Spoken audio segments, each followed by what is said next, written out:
1. ஏன்னா ஸ்பீடு காட்டுங்க. Player number 1 நான், பிளேயர் நம்பர் 2 அவன். வேணும்னே கேன்சல் ஆகலாம். இதுதான் பிளேயர் நம்பர் 2.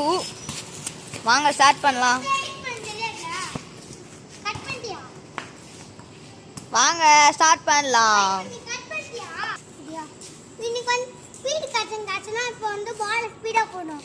யார் பிடிக்கிறாங்களோ, யார் ஸ்பீடாக போட்டு விட்டாங்களோ அவங்க வந்து லூசு. நெக்ஸ்ட் கேமராமேன் வந்து வரணும். ஓகே, பிளே நம்பர் 1 நான் மறுபடியும் பிளே நம்பர் 2 இவன். ஓகே, வாங்க வீடியோக்குள்ள போகலாம். ஸ்பீடாக போட்டு போகலாம்.